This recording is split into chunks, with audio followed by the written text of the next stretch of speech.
आप सभी को जय मसीह की। मैं खुदावंद का धन्यवाद करती हूँ कि प्रभु ने आज इस बार मुझे मौका दिया है कि आप सबके बीच में खुदा के पाक कलाम को शेयर कर सकूं। सो बिना देर किए हुए हम खुदावंद के पाक वचन की ओर हम बढ़ेंगे और मैं अपने वही पुराने टॉपिक को आज आगे और बढ़ाऊंगी, उस पर हम प्रोसीड करेंगे। और मैं आपको बैप्टिज्म के ऊपर स्टडी जो थी वो दे रही थी। हालेलुया। जो पहला पार्ट हमने सुना उसके बीच में हमने मन फिराव के विषय के बारे में सीखा था कि कैसे आज हर मनुष्य को जो इस धरती के ऊपर है उसे मन फिराव करने की जरूरत है। और मन फिराव के विषय में खुदा के हर नबी ने, हर उसके दास ने, उसकी दासियों ने, उसकी नबियों ने और स्वयं खुदावंद यीशु मसीह ने भी मन फिराव के बारे में प्रचार किया। बहुत सारे लोग जो हैं आज इस बात से बेखबर है, लेकिन हमें परमेश्वर ये तौफीक दे रहा है कि हम उसके पाक कलाम में से इन बहुमूल्य बातों को सीखकर अपने जीवन में लागू करें और साथ ही साथ इस वचन को उन लोगों तक भी लेकर जाए जो इन बातों से बहुत दूर है। मेरे अजीजों, आज जिस आयत से हम प्रभु के वचन को शुरू करने जा रहे हैं और दूसरा हिस्सा 32वें के बारे में हम पढ़ेंगे यूहन्ना रसूल की इंजील में से 3 अध्याय और उसकी 5 आयत। यूहन्ना रसूल की इंजील 3 अध्याय और उसकी 5 आयत में इस प्रकार से लिखा है, यीशु ने उत्तर दिया, मैं तुझसे सच सच कहता हूं, जब तक कोई मनुष्य जल और आत्मा से ना जन्मे तो वह परमेश्वर के राज्य में प्रवेश नहीं कर सकता। खुदावंद इस पाक वचन के पढ़े, सुने, समझे और कबूल किए जाने पर हम सब को आशीष और शांति बख्शे। आमीन। अब बड़े ध्यान से हम खुदावंद के वचन को सुनेंगे। यहां हम देखते हैं कि खुदावंद यीशु मसीह ने एक बड़ी ही इंपॉर्टेंट बात करते हुए कहा कि यदि कोई परमेश्वर के राज्य में जाना चाहता है, क्योंकि ये जमीन जो है ये आर्जी है, ये टेम्पररी है, ये आसमान जो है ये भी टेम्पररी है, सूरज, चांद, सितारे, पहाड़, नदियां, जमीन, समुद्र, ये सब नाशवान है और एक ही चीज है, एक ही है जो अटल रहेगा, वो हमारा परमेश्वर और उसका राज्य है। हालेलुया। और वहां जाने के लिए, उसकी तैयारी करने के लिए हम देखते हैं कि खुदावंद यीशु मसीह ने ये जवाब दिया कि मैं तुझसे सच सच कहता हूं। यीशु मसीह की हर एक बात सत्य है, यीशु मसीह की हर एक बात जो है वो साफ है और वो कहता है कि जब तक कोई मनुष्य, कोई इंसान जल और आत्मा से जन्म ना ले ले तब तक वह परमेश्वर के राज्य में प्रवेश नहीं कर सकता। क्लियर बात है, इसके बीच में कोई चेंज नहीं हो सकता। यदि हम परमेश्वर के राज्य में दाखिल होना चाहते हैं, क्योंकि ये सब तो मिट जाएगा और जब न्याय हो जाएगा, जो स्वर्ग में लोग जाएंगे वो स्वर्ग में चले जाएंगे, जो नर्क में जाने वाले हैं वो नर्क में चले जाएंगे। उसके बाद वो लोग जो परमेश्वर के साथ होंगे, जो उसके राज्य के बीच में जाएंगे, उनके अंदर खूबी ये बताई गई है कि उनका नया जन्म जो जल और आत्मा से होता है वो जरूरी है। उसके बिना जो है कोई भी परमेश्वर के राज्य में प्रवेश नहीं करेगा। अब बाइबल मुकद्दस हमें बताती है, जब हम इस अंश को पहले आयत से पढ़ना शुरू करते हैं तो ये जवाब दिया किसको है। हम देखते हैं जब 3रा अध्याय यूहन्ना रसूल की इंजील में से उसकी पहली आयत को हम पढ़ते हैं तो वह लिखा है, फरीसियों में निकोदेमस नाम एक मनुष्य था जो यहूदियों का सरदार था। उसने रात को यीशु के पास आकर उससे कहा, हे रब्बी, हम जानते हैं कि तू परमेश्वर की ओर से गुरु होकर आया है, क्योंकि कोई इन चिन्हों को जो तू दिखाता है, यदि परमेश्वर उसके साथ ना हो तो नहीं दिखा सकता। यीशु ने उसको उत्तर दिया, मैं तुझसे सच सच कहता हूँ, यदि कोई नए सिरे से ना जन्मे तो परमेश्वर का राज्य देख नहीं सकता। निकोदेमस ने उससे कहा, मनुष्य जब बूढ़ा हो गया तो कैसे जन्म ले सकता है? क्या वह अपनी माता के गर्भ में दूसरी बार प्रवेश करके जन्म ले सकता है? तब यीशु ने उसको उत्तर दिया कि जो जन्म है वो जल और आत्मा का है। Hallelujah, hallelujah. क्योंकि जो शरीर से जन्मा है वो शरीर है, और जो आत्मा से जन्मा है वह आत्मा है। हालेलुया। अब दुनिया के अंदर हम देखते हैं हर सेकंड कई बच्चे पैदा होते हैं। एक सेकंड के अंदर लाखों बच्चे पैदा होते हैं, और ये जितने भी शारीरिक तौर पर पैदा होते हैं, कलाम इन्हें कहता है, प्रभु यीशु मसीह ये कहता है कि वो सब के सब शारीरिक है। जो शारीरिक है वो शरीर से जन्म लेकर और ठीक एक समय पर वो उस शरीर में खत्म हो जाते हैं, यानी इंसान जो मिट्टी से बना है वो वापस मिट्टी में मिल जाता है। अब प्रभु यीशु मसीह ने कहा कि जो आत्मा से जन्म लेगा, जो आत्मा से जन्म लेगा वही आत्मिक होगा, और आत्मा कभी नहीं मरती। Hallelujah, hallelujah. परमेश्वर हमें टेम्पररी नहीं बल्कि परमानेंट सॉल्यूशंस दे रहा है। वो हमें टाइम पास करने के लिए, वक्त को गुजारने के लिए हमें सुझाव नहीं देता, वरन वो हमारे उस फ्यूचर की यहाँ बात कर रहा है जो एक दिन हकीकत में होगा। हम देखते हैं कि यहूदियों का एक सरदार था उस समय जब प्रभु यीशु मसीह इस धरती के ऊपर अपनी सेवकाई को कर रहे थे, और उस व्यक्ति का नाम था निकोदेमस। कहिए निकोदेमस। अगर निकोदेमस उस समय खुदावंद यीशु मसीह से इस मुलाकात को ना करता तो शायद ये बातें भी आज हम तक ना पहुंचती। खुदा के बंदा निकोदेमस ने क्या किया? एक दिन बाइबल बताती है वो रात के समय में खुदावंद यीशु मसीह के साथ मुलाकात करने के लिए जाता है।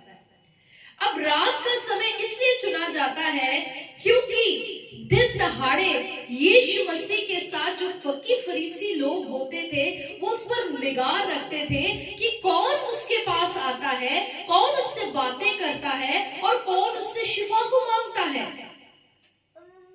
अब निकोदेमस जो थे वो यहूदियों के सरदार थे, और उन्होंने यही सही समझा क्योंकि उनके अंदर ये इच्छा थी कि वो प्रभु यीशु मसीह से मुलाकात करें।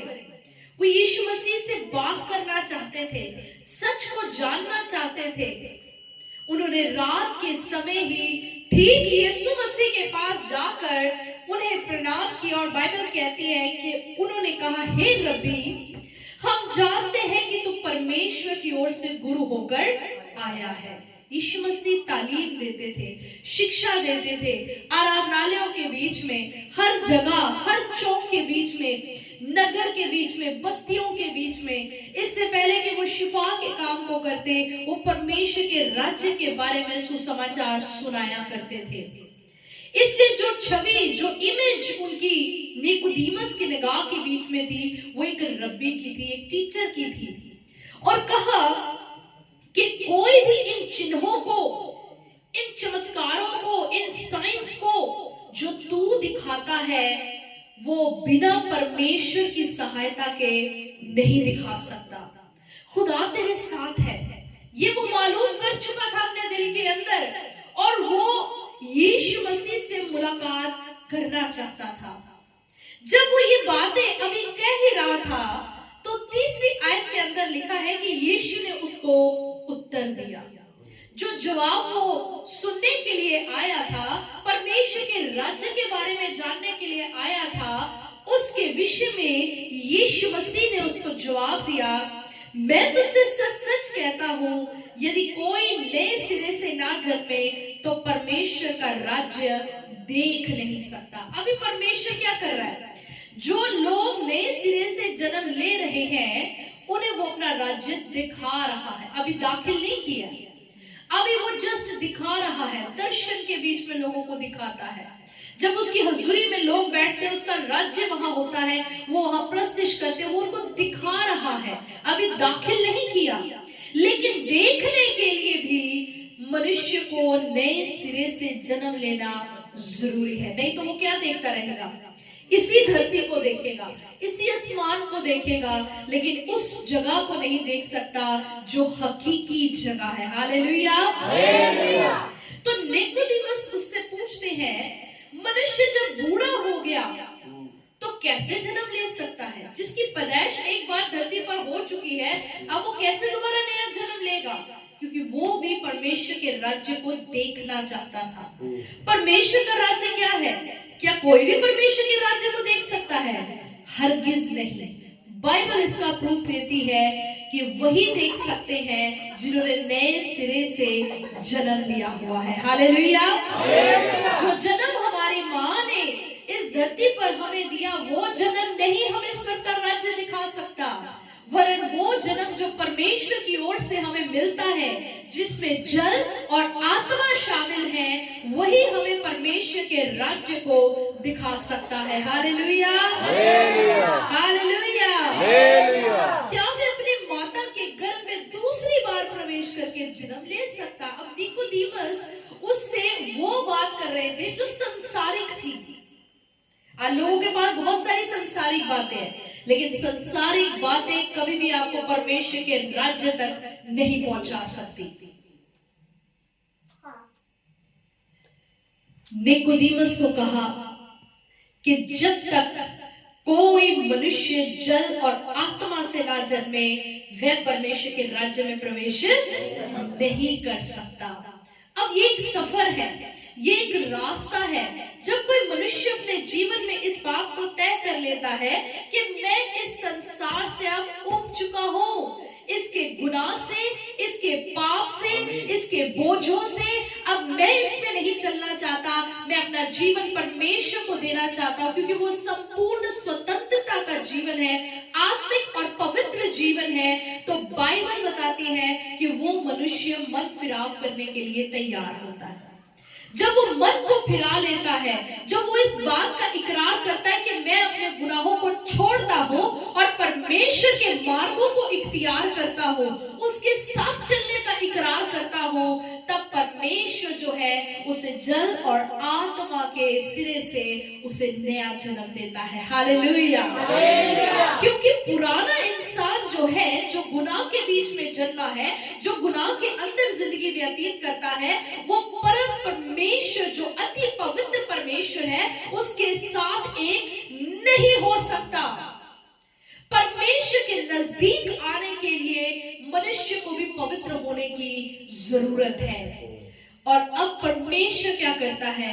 वो उस पुराने जीवन के अंदर चीजों को ठीक ठाक नहीं करता, चीजों को सुधारता नहीं है, बल्कि उसको पूरे तरीके से खत्म करके एक नए सिरे से आपको जन्म देता है। और वो जन्म जो है वो शारीरिक नहीं है, बल्कि आत्मिक है। हालेलुया।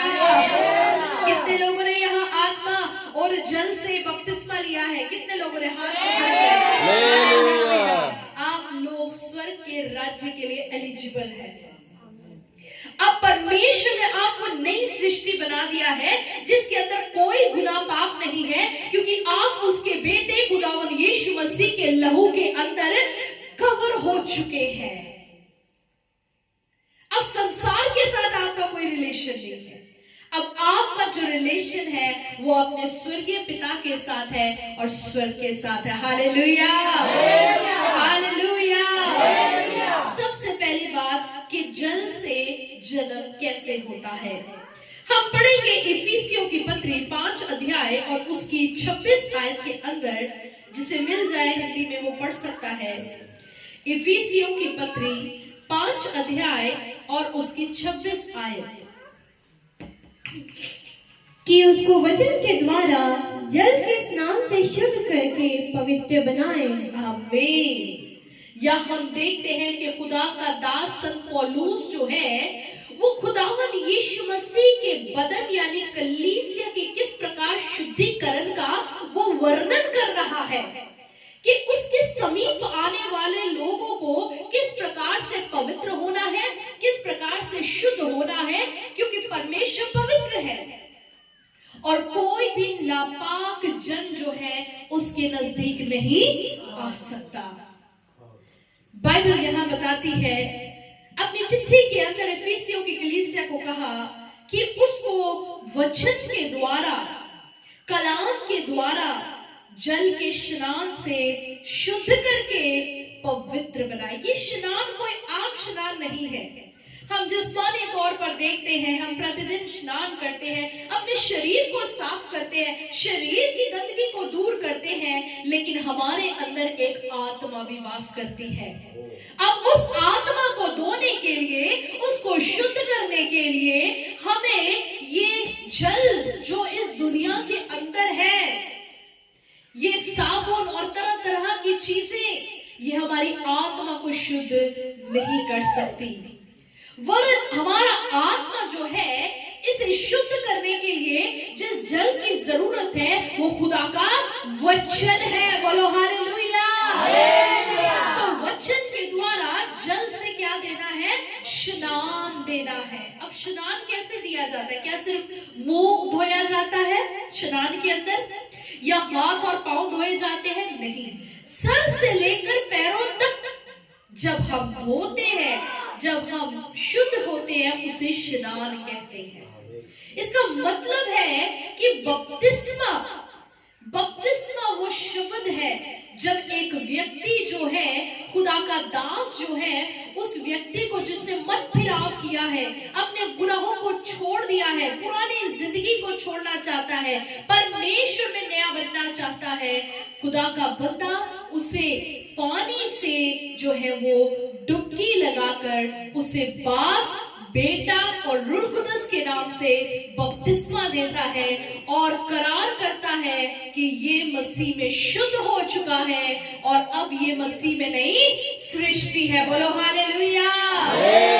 और क्या आप जानते हैं, जब आप बपतिस्मा लेते हैं तब आपका नाम जीवन की पुस्तक में आ जाता है। वचन कहता है कि जिस किसी का नाम जीवन की पुस्तक में लिखा हुआ ना मिला, वो आग और गंधक की झील में डाला जाएगा, जहां इब्लीस डाला जाएगा। अब बाइबल इज़ेकियल नबी की पुस्तक के अंदर मेरे साथ निकालिए, यहेजकेल नबी की किताब 36 अध्याय और उसकी 25 से लेकर 27 आयत के बीच में खुदा का पाक कलाम हमें जल से स्नान लेने, जल से शुद्ध होने, जल से जन्म लेने के विषय में क्या सिखाता है। हम पढ़ेंगे यहेजकेल नबी की पुस्तक 36 अध्याय और आयत नंबर 25 से लेकर 27 तक। जी। मैं तुम पर शुद्ध जल छिड़कूंगा, मैं तुम पर शुद्ध जल छिड़कूंगा। ये जल जो उस समय उतरता है, ये जिस्मानी नहीं है बल्कि ये रूहानी जल, यानी खुदा अपने वचन के बारे में कहता है कि मैं अपने कलाम को तुम पर क्या करूंगा? छिड़कूंगा। ये वचन इंसान को शुद्ध करता है।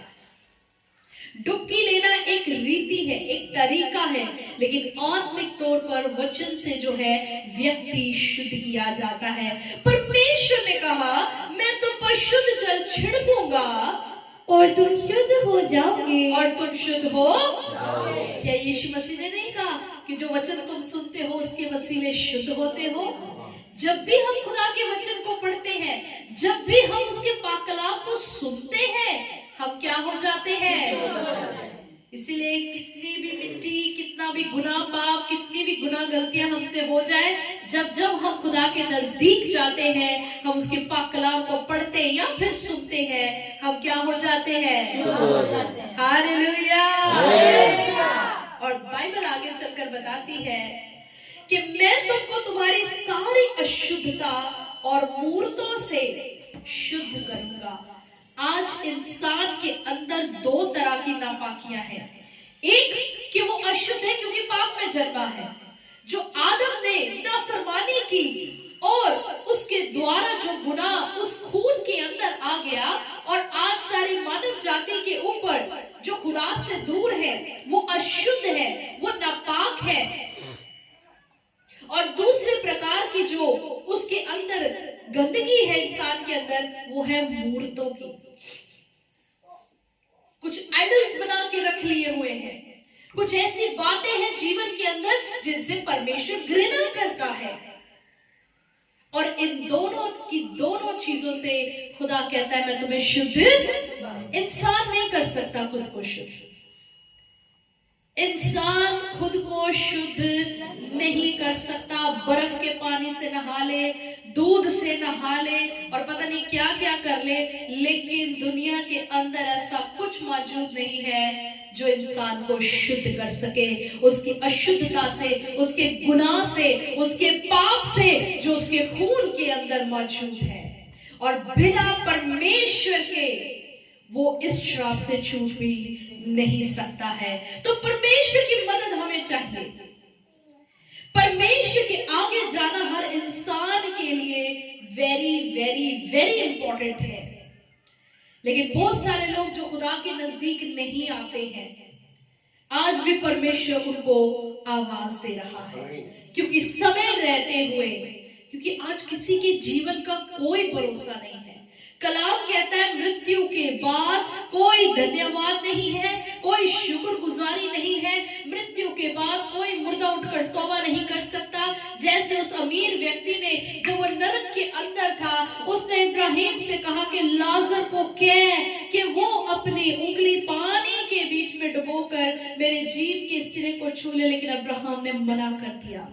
मृत्यु के बाद मेरे अजीजों कोई मौका नहीं है किसी के पास। और बाइबल मुकद्दस बताती है, प्रभु कहता है कि मैं तुमको नया मन दूंगा। इस मन को जो है परमेश्वर बदल देता है, क्योंकि जब तक पुराना मन मौजूद रहेगा हम कभी भी खुदा के नजदीक नहीं आ सकते। पुराना मन जो है इस दुनिया को महत्व देता है, लेकिन नया मन जो है वो सिर्फ परमेश्वर को महत्व देता है। बोलो हालेलुया। नया मन दूंगा और तुम्हारे भीतर नई आत्मा उत्पन्न करूंगा। उस पुराने आत्मा को परमेश्वर चेंज कर देता है, आत्मा बदल जाता है। और आप जानते हो कि हम सब आत्मा ही हैं। हम एक शरीर के अंदर रह रहे हैं और एक दिन इस शरीर को हमने छोड़कर फिर अलग होना है। कितने लोग इस बात को जानते हैं? Hallelujah, hallelujah. बाइबल मुकद्दस आगे चलकर कहती है कि मैं तुम्हारी देह में से, अब देखो परमेश्वर कितनी चीजों को बदल रहा है। और ये काम इंसान कर सकता है कि किसी के मन को नया कर सकता है, किसी के आत्मा को नया कर सकता है। अब कहता है मैं तुम्हारे दिल को जो पत्थर का है, शारीरिक लोगों का जो दिल है वो कैसा है? पत्थर का है। कोई फीलिंग्स नहीं, कोई दया नहीं, वो मतलब प्रस्त है, अपना सोचता है, किसी का नहीं सोचता। ये है पत्थर वाला दिल। कोई दया मांग रहा है, कोई मदद मांग रहा है, कुछ नहीं कर रहे। ये है पत्थर वाला दिल। और परमेश्वर पत्थर वाले हृदय के लोगों को कभी भी वो स्वीकारता नहीं है, क्योंकि कलाम कहता है कि परमेश्वर जो है वो पत्थर वाले दिल को निकाल कर कौन सा दिल देता है? गोश्त वाला, एक सॉफ्ट, एक मांस का, जिसको दूसरे का दर्द जो है वो फील होता है। जब तक हमारे अंदर एम्पैथी नहीं होगी, जब तक हमारे अंदर दूसरे की तकलीफ को समझने की ताकत नहीं होगी, वो फिर हम इंसान नहीं है। बाइबल मुकद्दस हमें बताती है कि तुम्हारे देह में से पत्थर का हृदय निकालकर तुमको मांस का हृदय दूंगा। जो बनी इस्राएली लोग थे, जिनको मुल्क मिस्र की गुलामी के बीच में से बाहर निकाला गया था, इनके दिल जो थे वो कैसे थे? पत्थर के थे। इसीलिए खुदा को बार बार आजमाते थे और खुदा के लोगों से लड़ते रहते थे। इसीलिए परमेश्वर ने उन सबको उस बियाबान के बीच में ढेर कर दिया, एक को भी कनान में नहीं लेकर गया। परमेश्वर ने नेक्स्ट जनरेशन को चुन लिया। पुरानी जनरेशन में से आप जानते हैं कि खुदा का बंदा मूसा भी नहीं गया, हारून भी नहीं गया जो पहला महायाजक था। सो खैर हम वचन की ओर आएंगे। बाइबल बताती है 27 में कहता है, मैं अब अपना आत्मा तुम्हारे भीतर देकर, कौन सा आत्मा देगा परमेश्वर? अपना आत्मा, जिसे हम रूहुल कुदस कहते हैं। अपना आत्मा तुम्हारे अंदर देकर ऐसा करूंगा कि तुम मेरी विधियों पर चलोगे और मेरे नियमों को मानकर उनके अनुसार करोगे। ऑटोमेटिकली ये फिर आपके कंट्रोल में नहीं रहता, क्योंकि जब हम यीशु मसीह को अपना जीवन दे देते हैं, फिर यीशु मसीह इसे अपनी मर्जी से चलाता है, अच्छे मार्ग पर चलाता है, उस मार्ग पर चलाता है जो परमेश्वर ने हमारे लिए पवित्र मार्ग रखा हुआ है। हालेलुया। और ये बनता है तब जब हम मन फिराव करने के बाद जल से जन्म लेते हैं। हालेलुया। आइए हम एक और आयत पढ़ेंगे, पहला पत्रस 3 अध्याय और उसकी 21 आयत। पहला पत्रस 3 अध्याय और उसकी 21 आयत। उसी पानी का दृष्टांत भी अर्थात बपतिस्मा यीशु मसीह के जी उठने के द्वारा अब तुम्हें बचाता है। अब तुम्हें बपतिस्मा क्या करता है? बचा लेता है। पहली दुनिया जो थी नूह के जमाने में, वो उस पानी में डूबकर मर गई, लेकिन उस पानी के ऊपर कौन तैरते रहे? वो जिन्होंने खुदा पर ईमान लाया हुआ था। और अब भी वही लोग बचेंगे जिन्होंने खुदा पर ईमान लाया है और उसके हुक्मों पर अमल। बाकी सब के सब नष्ट होंगे, बाकी सब के सब नष्ट होंगे। और बाइबल कहती है कि इससे शरीर के मैल को दूर करने का अर्थ नहीं है। एक वो स्नान है जो हम अपने घरों में लेते हैं, रोज लेते हैं, सुबह शाम लेते हैं, वो शरीर की गंदगी दूर कर सकता। और देखो, शरीर की गंदगी दूर करने के बावजूद भी दोबारा गंदे हो जाते हो। क्या आपको परमानेंट ये सफाई देता है? नहीं देता। लेकिन जो जल से जन्म लेता है उसको परमेश्वर कंप्लीटली और परमानेंटली जो है वो शुद्ध कर देता है। हालेलुया।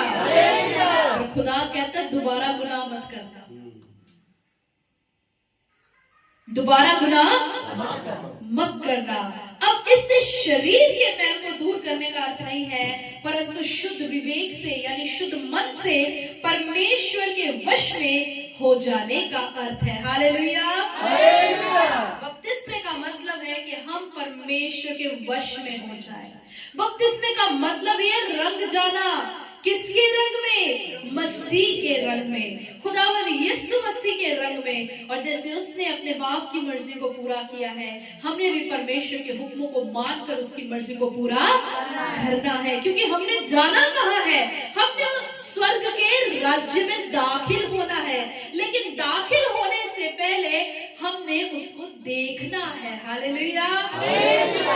और देखने के लिए जल और आत्मा का स्नान जो है, जन्म जो है, ये हमें लेना बहुत जरूरी है। अब आगे चलकर हम दूसरी बात की ओर हम बढ़ेंगे कि आत्मा से जन्म कैसे लेना है। बड़ी अद्भुत बात है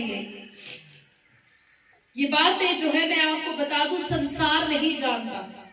संसार के पास संसारिक ज्ञान हो सकता है, लेकिन उनके पास स्वर्ग की बातें मौजूद नहीं है। इसलिए आज बहुत सारे लोग कलाम की तफ्तीश कर रहे हैं, कलाम को ढूंढ रहे हैं कि इसके अंदर ऐसा क्या है कि जब कोई इसे पढ़ लेता है उसका जीवन बदल जाता है। बोलो हालेलुया। चलिए हम आत्मा के जन्म के विषय पढ़ेंगे। यशायाह नबी की पुस्तक, उसका चैप्टर नंबर है 44 और आयत नंबर 3 और 4। क्योंकि मैं प्यासी भूमि पर जल और सूखी भूमि पर धाराएं बहाऊंगा। किस धारा की यहाँ बात हो रही है? पवित्र आत्मा की। आज जिन लोगों के पास पवित्र आत्मा नहीं है, उनका जीवन जो है वो कैसा है? सूखा है। क्या सूखे के अंदर हरियाली आ सकती है? क्या पैसा इंसान की हरियाली दिखाता है? हरगिज नहीं। क्योंकि कलाम कहता है कि जब खुदावंद यीशु मसीह आएगा तो जितने धनवान हैं ये अपने सोने चांदी के सिक्कों को सड़कों के ऊपर फेंक देंगे, क्योंकि उनसे उनको कोई लाभ नहीं होगा। ध्यान से सुनिए वचन को। यहाँ पर खुदा का दास यशायाह जो है वो कहता है, क्योंकि मैं प्यासी भूमि पर जल और सूखी भूमि पर धाराएं जो है वो बहाऊंगा, और ये धारा, ये जल जो है ये पवित्र आत्मा को दिखाता है। हालेलुया। आज खुदा को बड़ा तरस आता है इस दुनिया के ऊपर, क्योंकि लोग जो है वो खस्ता हाल है। लोग पाप के बंधनों में जकड़े हुए हैं, बीमारियों के बंधनों में जकड़े हुए हैं, तरह तरह के शैतान ने उनकी बेड़ियां डाल के रखी हुई है। दुनिया का चाहे सब कुछ है लेकिन छुटकारा नहीं है। और खुदा क्या करता है? वो तरस खाता है, वो अपने कलाम को भेजता है, अपने बंदों को भेजता है, जाओ इन्हें बताओ मैं इनके लिए क्या कर सकता हूं, ताकि ये नजदीक आए, अपनी मूर्खता को छोड़े। क्योंकि संसार में सब कुछ पाकर भी सुलेमान क्या कहते हैं? सब कुछ व्यर्थ है।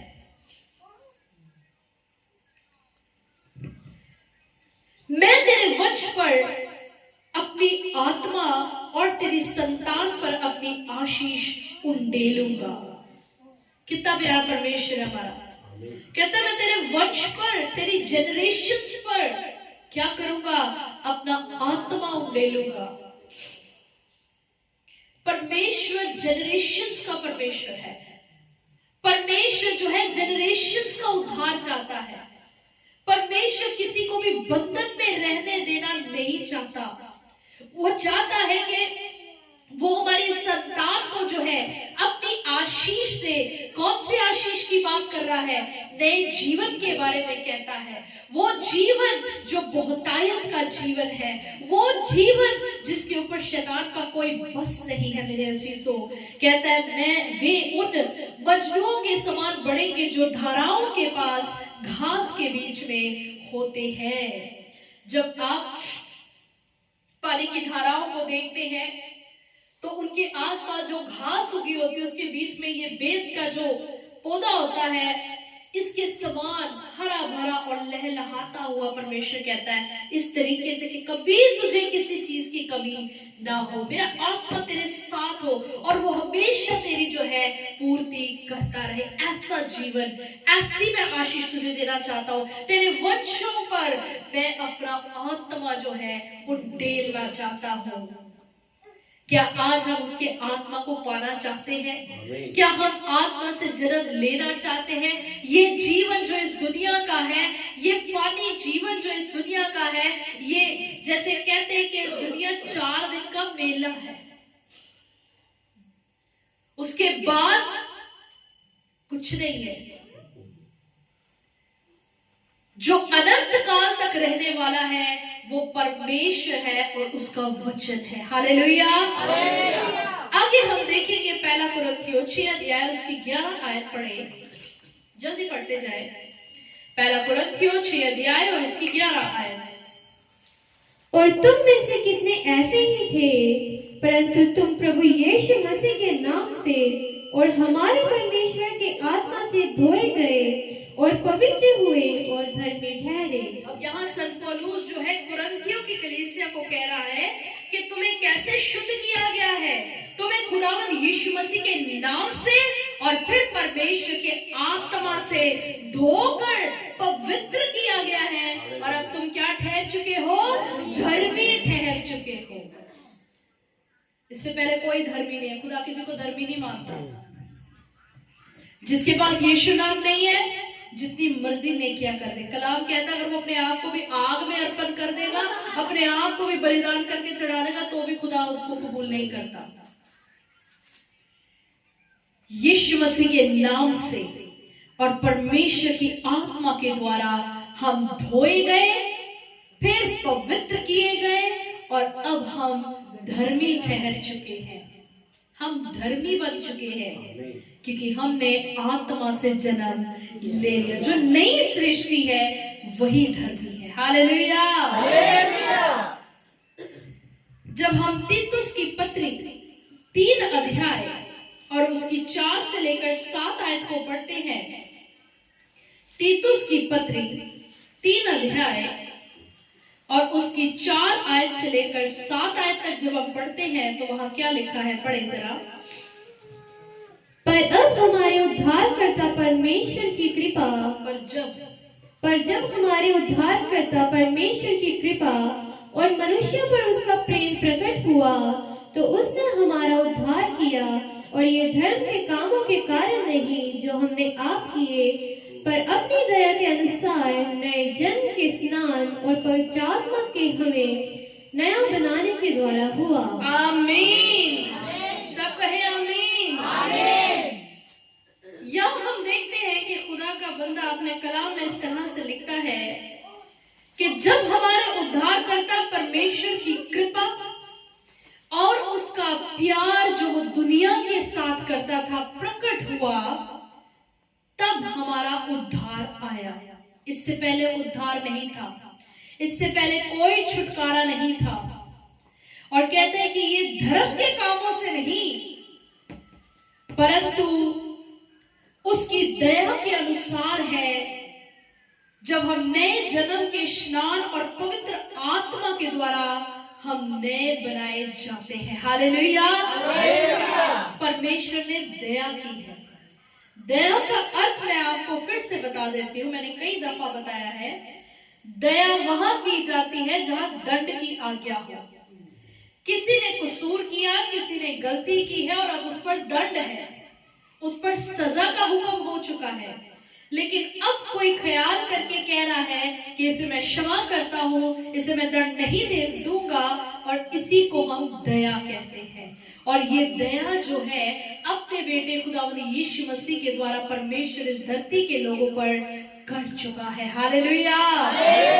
अब जितने हलीम होकर, नम्र होकर खुदावंद यीशु मसीह पर विश्वास करते हैं, परमेश्वर उनको अपनी दया में कबूल करता है, उनके गुनाहों को पीठ पीछे फेंकता है और उन पर अनुग्रह करके उन्हें नया जन्म देता है और उनका उद्धार कर देता है। हालेलुया। बिना छुटकारे कुछ नहीं है इस दुनिया में। आज आप देखें, उद्धार को पाने के लिए, मोक्ष को पाने के लिए लोग पहाड़ों पे जा रहे हैं। आपको पहाड़ पे जाने की जरूरत नहीं है। आपको हजारों साल जंगलों के बीच में जाकर तपस्या करने की कोई जरूरत नहीं है। आज आप अपनी जुबान से इकरार करें कि मैं खुदावंद यीशु मसीह पर, जो खुदा का इकलौता बेटा है, ईमान लाता हूं, और आप तैयार हैं उद्धार के लिए। आपको मन फिराव करना है और अपना जीवन खुदा को देना है और जल से स्नान करके बपतिस्मा लेकर अपने खुदा के अंदर अपने जीवन को शुरू कर देना है। हालेलुया। इस पुरानी जिंदगी के अंदर, पुरानी इस सोच के अंदर कुछ भी नहीं रखा।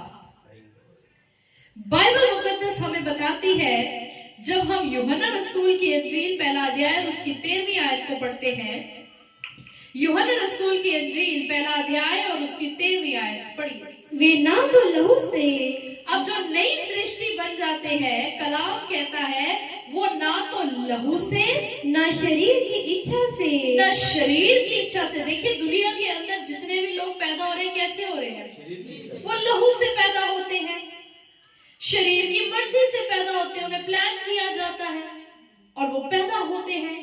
लेकिन जो परमेश्वर के द्वारा जन्म लेते हैं वो ना ही लहू से होते हैं, ना ही शरीर की इच्छा से होते हैं। वो किससे होते हैं? जल और आत्मा से पैदा किए गए होते हैं। हालेलुया। वे ना तो लहू से, ना शरीर की इच्छा से, ना मनुष्य की इच्छा से, परंतु परमेश्वर से उत्पन्न हुए हैं। हालेलुया। कितने जन परमेश्वर से उत्पन्न हो चुके हैं? अभी होना है कहीं। चलिए हम दूसरा कुरिन्थियों 5 अध्याय उसकी 17 और 18 आयत को पढ़ेंगे। दूसरा कुरिन्थियों 5 अध्याय और उसकी 17 और 18 आयत। इसलिए यदि कोई मसीह में है इसलिए यदि कोई मसीह में है तो वे नई सृष्टि है। तो वे क्या है? बोलिए क्या है? नई सृष्टि है। सब कुछ नया होगा, मन नया होगा, आत्मा नया होगा, दिल नया होगा, और हम जो है अपने आप खुदा की हुजूरी में चलते जाएंगे। ऐसों को कहने की जरूरत नहीं होती दुआ कर लो, उसको खुद होता है कि मैंने दुआ करनी है, मैंने खुदा की हुजूरी में जाना, अपने बाप के पास मैंने बैठकर बातें करनी है, मैंने अपने बाप की प्रस्तिश करनी है, मैंने उसके कामों को करना है, उसने मुझे किसी काम के लिए भेजा है, उसका आत्मा बताता है और मैं वो कामों को करूंगा। लेकिन जिनको खींचना पड़ता है वो अभी भी जो है गुनाह के अंदर ही है। यहां पर कलाम में लिखा है 5 अध्याय उसकी 17 और 18 आयत को पढ़ें जरा। इसलिए यदि कोई मसीह में है, इसलिए यदि कोई मसीह में है तो वह नई सृष्टि है। तो वह नई सृष्टि है। पुरानी बातें बीत गई हैं। पुरानी बातें बीत गई हैं। देखो देखो सब बातें नई हो गई हैं। कितनी बातें नहीं की है खुदा ने। अब खुदा पिछली जिंदगी को याद नहीं करेगा और ना ही आपने करना है कि मैं ऐसा करता था, मत करना। वो पिछली जिंदगी आएगी और पकड़ेगी और ऐसा पकड़ेगी, खराब कर देगी नई वाली को। जो बीत गया, जो खत्म हो गया, जो मसीह में आने से पहले बातें थी वो खत्म, परमानेंट डिलीट करो। जैसे मोबाइल्स में फॉर्मेट बचता है, गलती से भी उस पुराने डाटा को कहीं और स्टोर मत करना। ये भी लोग करते हैं ना, ये तो करना जरूरी है। लेकिन जो हमारा जीवन है, जो हमारी जिंदगी है, पता नहीं हमने क्या कुछ किया। बड़ी बड़ी बातें याद होंगी, शायद छोटी छोटी याद भी नहीं होंगी, लेकिन खुदा कहता है कि गुनाह की मजदूरी क्या है? मौत है। और वो मौत दूसरी मौत का कहता है जो आग और गंधक की झील के अंदर है। जब न्याय होएगा तो कोई किसी के लिए सिफारिश नहीं डाल सकता वहां पे, जैसे जमीन पर होती है। कोई किसी के लिए अगर प्लीड करेगा, खुदा के आगे गिड़गिड़ाएगा, प्लीज ये मेरा बच्चा है, या ये मेरा हस्बैंड है, या ये मेरा ये फलाना है, ये मेरा अच्छा दोस्त है, तो खुदा ने ऐसा कुछ नहीं वहां होने देना। ध्यान से सुनिए वचन को। वो कहता है जो नई सृष्टि है उसकी पुरानी बातें बीत चुकी हैं और देखो सब कुछ नया हो गया है। अब खुदा तुम्हें क्या कहता है, खुदा तुम्हें कैसे चलाता है, उसके अनुसार चलते जाओ। पुरानी चीजों को बदलाओ, क्योंकि पुरानी चीजें क्या है? बताए पुरानी चीजें क्या है? श्रापित है। क्या है? पुरानी चीजें श्रापित है। और प्लीज मत श्राप को वापस बुलाओ जिंदगी में। अपनी जिंदगी को खुद ही खराब कर दो, इसमें परमेश्वर का कोई कसूर नहीं है। श्रापों को भूल जाओ। अब आशीषित हो, अब पवित्र हो, अब धर्मी हो। अब खुदा तुम्हें तारों के समान चमकता हुआ देख रहा है। अपने मूल्य को पहचानो।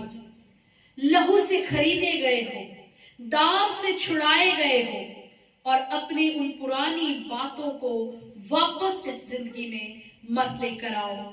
चलिए हम देखेंगे गलातियों की पत्री 6 अध्याय उसकी 15 आयत क्या कहती है। गलातियों की पत्री 6 अध्याय उसकी 15 आयत जी। क्योंकि ना खतना और ना खतना रहित कुछ है, और ना खतना रहित कुछ है, परंतु नई सृष्टि। खुदा को एक ही चीज मैटर करती है, आपका खतना हुआ है या नहीं हुआ है। खुदा को उससे कोई मतलब नहीं। खुदा उसको काउंट नहीं कर रहा, लेकिन जिस चीज को वो काउंट कर रहा है वो है कि क्या आप नई सृष्टि हो या नहीं हो। क्या आपने जल से जन्म लिया है, बपतिस्मा लिया है या नहीं लिया है। आपने पवित्र आत्मा से जन्म लिया है या नहीं लिया है। यही बात खुदा देखता है, उसको और कुछ नहीं चाहिए आपसे। आपने खतना किया अपनी जिंदगी में या आप अभी भी खतना रहित हो, खुदा को ये दुनियावी रीति रिवाजों से कोई मतलब नहीं है। हालेलुया, प्रभु कहता है सिर्फ और सिर्फ नई सृष्टि, उन्हीं को खुदा अपने साथ लेकर जाएगा जो नई सृष्टि होंगे। हम आखिर में पढ़ेंगे मत्ती रसूल की अंजील 22 अध्याय और उसकी 11 से लेकर 13 आयत तक। खुदा का पाक वचन हमें क्या कहता है?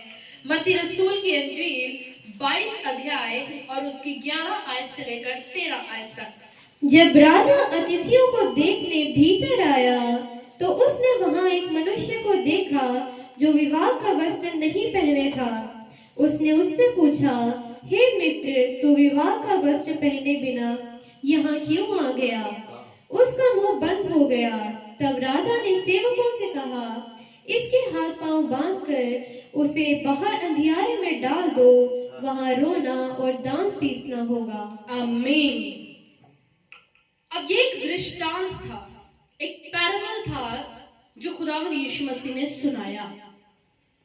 इसके अंदर हम देखते हैं कि राजा जो है वो परमेश्वर को यानी खुदा बाप को दिखाता है और स्वर्ग जो है वो उसका महल है। उस महल के अंदर खूब उसकी रोशनी और जलाल है, उसका तेज जो है वो वहां चमक रहा है, लेकिन उस महल के बाहर अंधकार ही अंधकार है। और वो अंधकार कैसा है? उसका शब्द सुनो कलीसिया, वो कहता है कि उस अंधकार के अंदर से रोने की आवाजें आ रही हैं, चीखों की आवाजें आ रही हैं, कोई तड़फ रहा है, वहां दांत पीसे जा रहे हैं और वहां बुरी हालत है। लेकिन महल के अंदर क्या चल रहा है? एक जयमाल हो रहा है, एक पार्टी हो रही है, एक फंक्शन चल रहा है। और वो फंक्शन क्या है? दूल्हा जो उसका बेटा है उसका विवाह हो रहा है। ये दूल्हा खुदावंद यीशु मसीह है और कलीसिया जो है वो उसकी दुल्हन है। हालेलुया।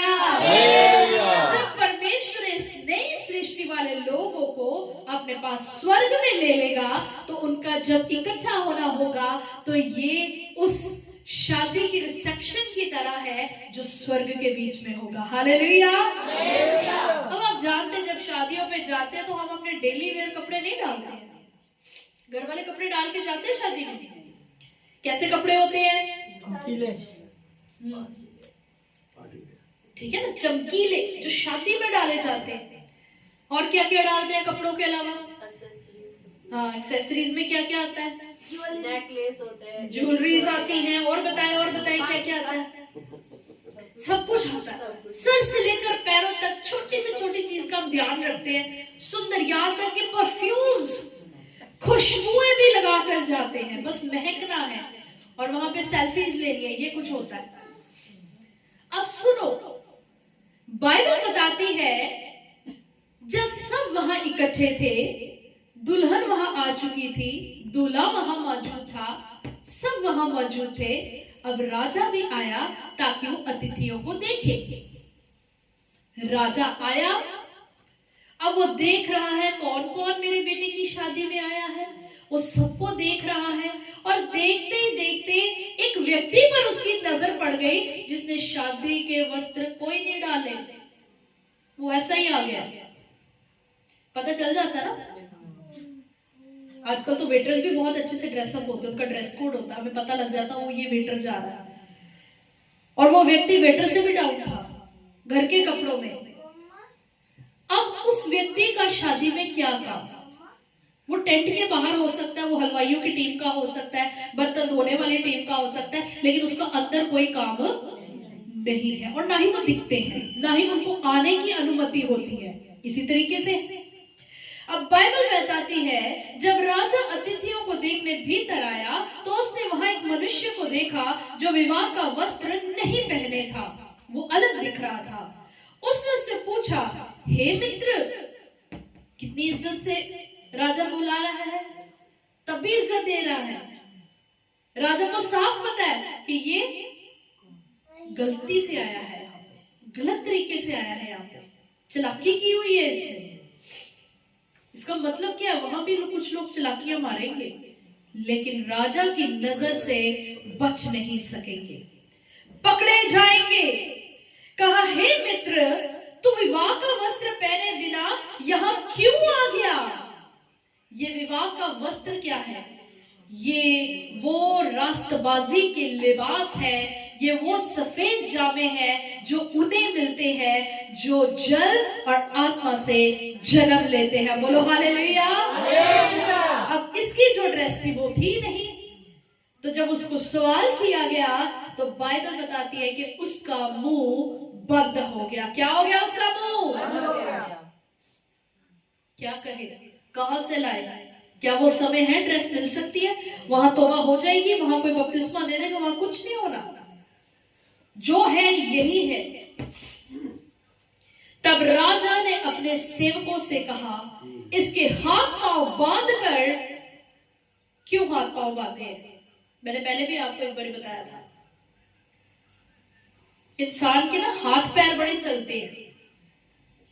कई बार बातों बातों में आपने सुना हो, कहते हैं ना कि थोड़ा सा हाथ चलाने पड़ेंगे, यहाँ पे थोड़ा सा पैरों को तो बढ़ाओ। ये हाथ पैर मारता है इंसान, और मार मार के ये स्वर्ग में भी जाएगा, लेकिन वहां पर ये पकड़ा जाएगा। और कलाम कहता है कि इसके हाथों को भी बांधा जाएगा, इसके पैरों को भी बांधा जाएगा, और इसको घसीट के महल से बाहर जहां अंधकार है, और उस अंधकार के अंदर इतना भयानक हाल है कि कलाम बताता है वहां रोना और दांतों का पीसना, उसकी आवाज है, वहां पर चिल्लाहट है, लोग तड़प रहे हैं।